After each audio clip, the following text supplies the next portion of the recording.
परमाणु संरचना के जो लेक्चर है उसमें प्रतियोगी परीक्षा में जो कैथोड किरणें होती हैं वे इलेक्ट्रॉनों की से मिलकर बनी होती हैं और जो एनोड किरणें होती हैं इलेक्ट्रॉन के निकलने के पश्चात जो धनायन रहता है उस पर उनकी बनी हुई होती है। मतलब कैथोड किरणें ऋणावेशित होती हैं, ये इलेक्ट्रॉनों के मिलकर बनी होती हैं, और जो एनोड किरणें होती हैं ये धनावेशित होती हैं और ये एक इलेक्ट्रॉन या दो इलेक्ट्रॉन निकलने के पश्चात बने आयनों के द्वारा बनी होती, धनायनों के द्वारा बनी होती हैं। जो कैथोड किरणें हैं ये चाहे कोई भी विसर्जन न लीजिए लें, कोई भी विसर्जन, कोई भी इलेक्ट्रोड लें, चाहे कोई भी गैस लें, हमें एक सी कैथोड किरणें प्राप्त होती हैं। पर एनोड किरणें जो होती हैं ये जो है एक सी प्राप्त नहीं होती हैं। चलो ठीक है। अब इसके बाद जो हमें मुख्य रूप से आज करना है वो पढ़ना है हाइड्रोजन के उत्सर्जन स्पेक्ट्रम की व्याख्या। तो बेटा क्या होता है कि जब पहले प्लेन में पढ़ा चुका हूं कि जब इलेक्ट्रॉन ये हुआ पहला ऊर्जा स्तर, ये हुआ दूसरा, ये तीसरा, ये चौथा और ये पांचवा। जब इलेक्ट्रॉन दूसरे, तीसरे, चौथे, पांचवें व अन्य उच्च ऊर्जा स्तर से n बराबर 1 में आता है तो ये कहलाती है लाइमन श्रेणी। जब इलेक्ट्रॉन कहीं से भी पहले ऊर्जा स्तर में आता है तो ये कहलाती है लाइमन श्रेणी। अब ये जो इलेक्ट्रॉन यहाँ से यहाँ आता है तो देखो क्या होता है कि हम जानते हैं कि जब इलेक्ट्रॉन, देखो ये है, जब यहाँ से यहाँ जाएगा ऐसा तो इसमें इसके लिए ऊर्जा की आवश्यकता होगी, और जब ऐसा आएगा तो इसमें ऊर्जा उत्सर्जित होगी। अब आवश्यकता हो चाहे, देखो आवश्यकता हो चाहे उत्सर्जित हो, ये होना क्या चाहिए, विद्युत चुंबकीय विकिरण। अब देखो मतलब ये हुआ कि इसके पहले हमें विद्युत चुंबकीय विकिरण जो है पहले जो पढ़ा है उसको मैं आपको रिकॉल करा देता हूँ। देखो क्या होता है, विद्युत चुंबकीय लैम्डा होती है तरंगदैर्घ्य, न्यू होती है आवृत्ति, सी होता है उनका वेग और ई होती है उनकी ऊर्जा। तरंगदैर्घ्य, आवृत्ति, प्रकाश का वेग और तरंग संख्या, ये और ऊर्जा। अब इनमें कुछ संबंध होता है क्या कि C बराबर न्यू इंटू लैम्डा, मतलब वेग बराबर आवृत्ति गुणित तरंगदैर्घ्य। न्यू बार ये होती तरंग संख्या, इसकी इकाई होती है centimetre inverse, metre inverse. Lambda जो होती है ये होती है तरंगदैर्घ्य, तरंगदैर्घ्य की इकाई मीटर सेंटीमीटर होती है और छोटी इकाई नैनोमीटर, एंगस्ट्रॉन इत्यादि होती है। ये न्यू है, इसकी जो आवृत्ति है ये होती है आवृत्ति, इसकी इकाई होती है साइकिल पर सेकेंड या हर्ट्ज।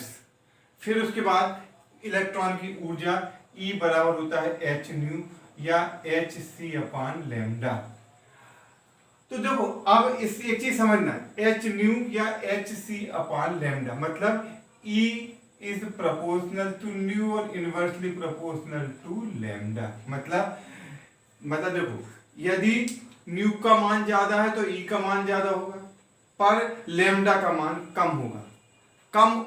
कम तरंगदैर्घ्य मतलब अधिक आवृत्ति और अधिक ऊर्जा। अधिक तरंगदैर्घ्य मतलब देखो अब जैसे इसमें समझना है कि मैंने, चलो आवश्यकता,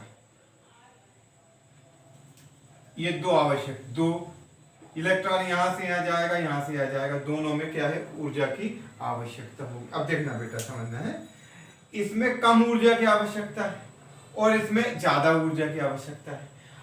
अब यदि हम इसमें विद्युत चुंबकीय विकिरण डालें तो अब मुझे बताओ कि इसके लिए कम ऊर्जा, इसके लिए अधिक ऊर्जा, मतलब इसके लिए कम आवृत्ति की विकिरण लगेगी पर कम आवृत्ति परंतु उसकी तरंगदैर्घ्य होगी ज्यादा। इसके लिए अधिक आवृत्ति और अधिक ऊर्जा पर उसकी तरंगदैर्घ्य होगी कम। ये तो हो गया आवश्यकता। अब देखना, अब उत्सर्जित, देखो बेटा ये पहली लाइन है और ये समझ लो ये कौन लाइन है, ये और ये। अब साफ साफ दिख रहा है कि इसमें कम ऊर्जा की आवश्यकता है, इसमें ज्यादा ऊर्जा की आवश्यकता है। तो इसमें कम ऊर्जा की आवश्यकता है, इसमें कम ऊर्जा की आवश्यकता है, इसलिए कम आवृत्ति की विकिरण लगेगी पर, और इसके लिए अधिक ऊर्जा की आवश्यकता है तो अधिक आवृत्ति की विकिरण लगेगी। पर दूसरे शब्दों में इसके लिए अधिक तरंगदैर्घ्य की विकिरण लगेगी और इसके लिए कम तरंगदैर्घ्य की विकिरण लगेगी। अब इसके लिए कुछ सूत्र होते हैं, तो इसमें देखो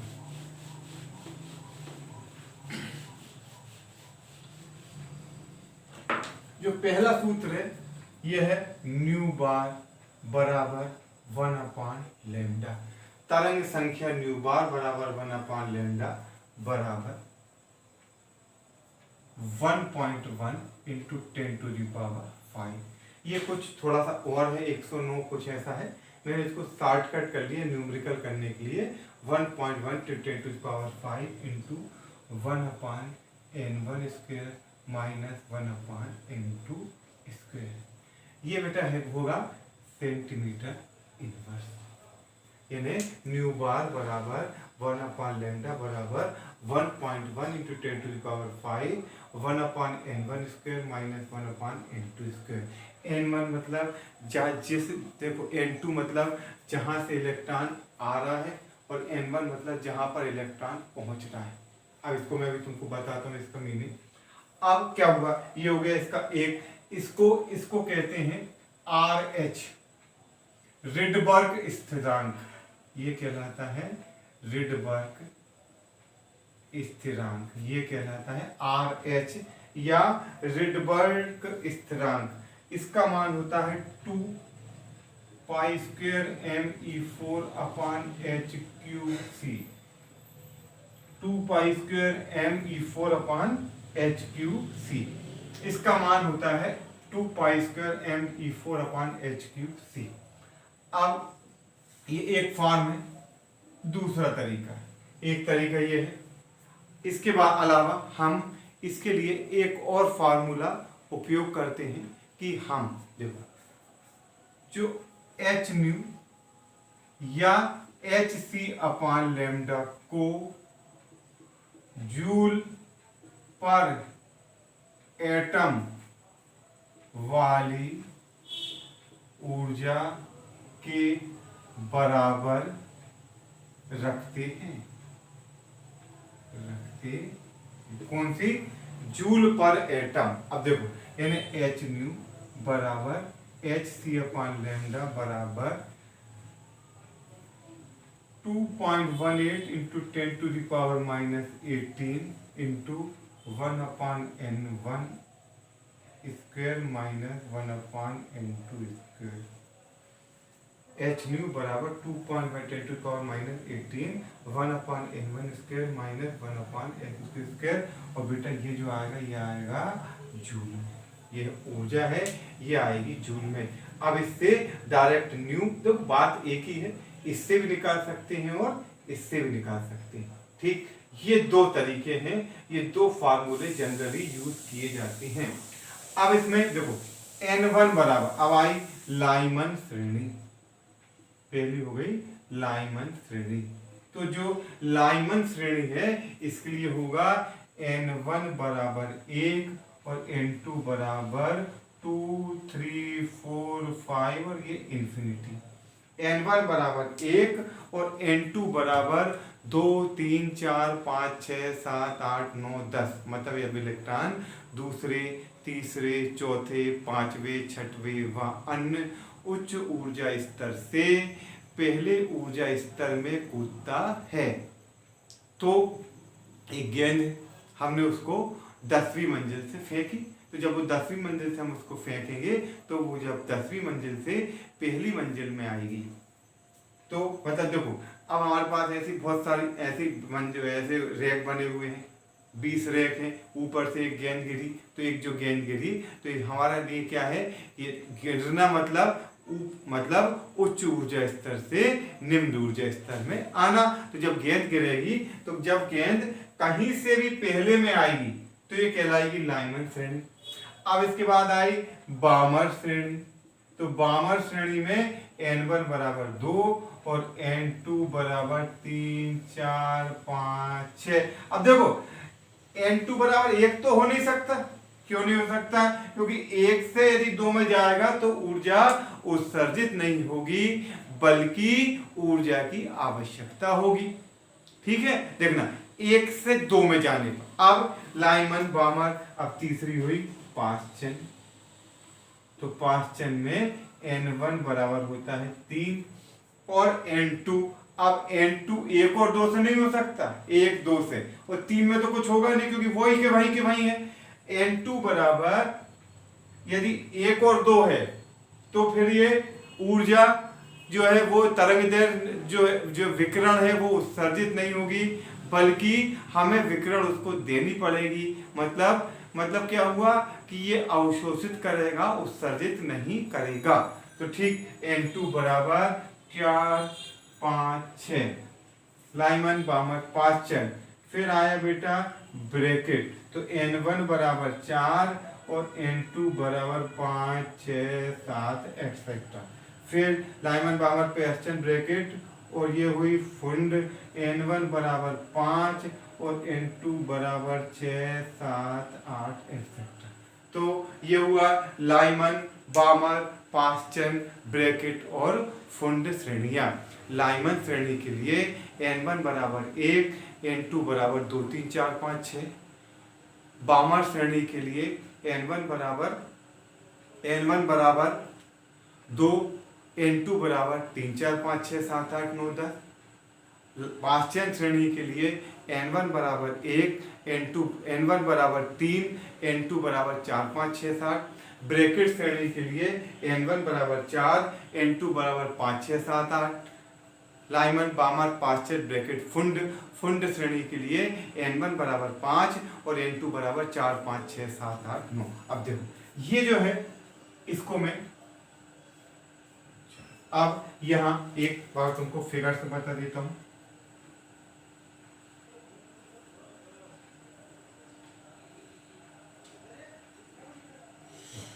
जब इलेक्ट्रॉन कहीं से भी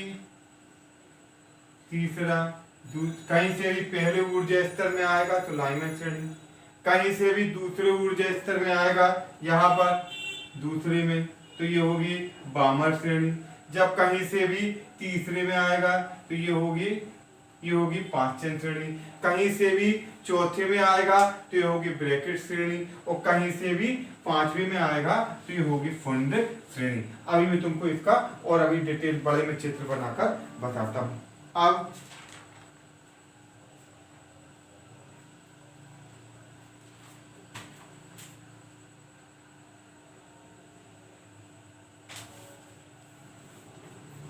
इसके बाद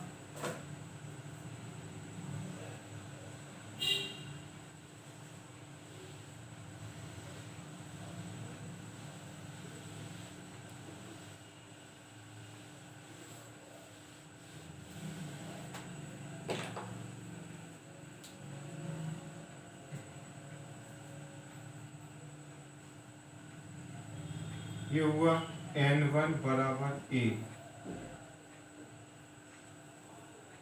ये हुआ n, ये हुआ पहला ऊर्जा स्तर, ये हुआ 1, ये हुआ 2, ये 3, ये 4, ये 5, ये 6, ये 7। ठीक है। अब जब इलेक्ट्रॉन दूसरे, तीसरे, चौथे, पांचवे व अन्य ऊर्जा स्तर से, ये दूसरा, तीसरे, चौथे, पांचवे व अन्य ऊर्जा स्तर से, जब इलेक्ट्रॉन दूसरे, तीसरे, चौथे, पांचवे, छठवे, सातवें, कहीं अनंत से जब पहले में आता है तो ये होगी लाइमन श्रेणी। तो लाइनमैन श्रेणी के लिए n1 बराबर 1 और n2 बराबर 2, 3, 4, 5, 6। अब देखो बामर श्रेणी के लिए जब इलेक्ट्रॉन तीसरे, चौथे, पांचवें, छठवें, सातवें और अन्य ऊर्जा स्तर से दूसरे ऊर्जा स्तर में आता है तो ये प्राप्त होती है बामर श्रेणी। फिर जब इलेक्ट्रॉन चौथे, पांचवें, छठवें, सातवें, आठवें से तीसरे में लाइनर, बामर, ये होगी 5 चरण श्रेणी। जब इलेक्ट्रॉन पांचवें, छठवें, सातवें, आठवें से चौथे में लाइमन, बामर, 5 चरण, ये हुई ब्रैकेट और छठवें, सातवें, ये हो गए फ्रंट। अब जरा देखना है बेटा, ये एक लाइन, ये एक line, 2 line, 3 line, 4 line, 5 line, 6 line, 7 line. एक जो अनंत से आएगी वो ये होगी। देखो जो अनंत से पहले में आएगी उसकी क्या होगी, ऊर्जा सबसे अधिक। मतलब देखो अब, और इसकी होगी, मतलब देखो जब n1 बराबर 1 है और n2 बराबर 2, तो ये क्या है, ये है न्यूनतम ऊर्जा वाली लाइन। ये न्यूनतम ऊर्जा, न्यूनतम आवृत्ति, इसकी जो ये वाली लाइन है, इसको मैं बताता हूं। ये जो लाइन है, ये पहली लाइन जो है, इसकी न्यूनतम ऊर्जा होगी, न्यूनतम आवृत्ति होगी, पर अधिकतम तरंग दैर्ध्य होगी, परंतु अधिकतम तरंग दैर्ध्य होगी।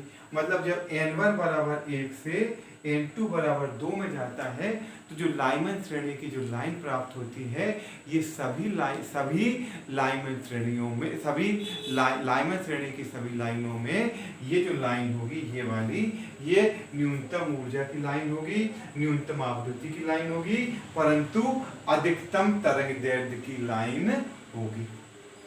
अब n1 बराबर 1 और n2 बराबर इंफिनिटी, जो अनंत वाली, ये क्या होगी, अधिकतम ऊर्जा, ये होगी अधिकतम ऊर्जा की लाइन, और अधिकतम